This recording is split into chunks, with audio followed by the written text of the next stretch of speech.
Salut les amis, nouveau numéro de Qu'est-ce qu'on regarde ce soir à WrestleMania. Je dis ce soir à WrestleMania, c'est l'habitude parce que l'émission là, elle est diffusée à midi. Alors les amis, aujourd'hui j'ai toujours tiré sur ma petite roulette pour savoir de quel WrestleMania on va parler. Et je suis tombé sur le WrestleMania 18.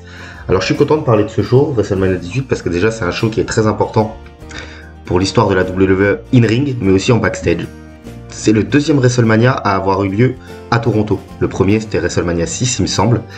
Ça se passe au Sky Dome et c'est un des WrestleMania qui a eu la première très grosse gate de l'histoire du show. On est à quasiment 6,2 millions de dollars de revenus juste pour le show, ce qui est quand même colossal.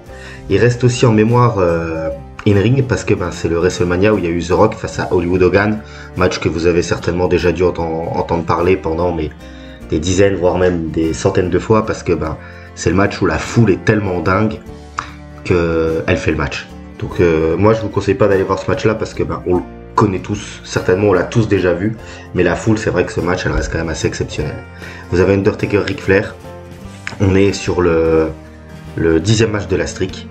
Il y a Triple H face à Chris Jericho à Main Event pour le championnat indisputé de la WWF, pardon. Ce qui est marrant c'est de se dire que la foule était tellement fatiguée après The Rock, Hollywood Hogan que les matchs qui suivent il y a moins de folie dans la foule parce que les mecs sont crevés. Enfin le public est crevé. Non, moi le match que je vous conseille d'aller voir c'est Rob Van Dam face à William Regal. J'ai choisi ce match là déjà parce que par rapport à l'émission de Rob Van Dam on avait dit qu'en 2002 c'était une très grosse année pour lui. Donc moi je vous conseille d'aller voir ce match là et puis d'écouter notre émission derrière. Et puis William Regal c'est l'un des meilleurs catcheurs européens je pense de l'histoire. Donc moi les amis je vous conseille d'aller voir ce match là et puis on se retrouve ce soir pour un nouveau numéro. Salut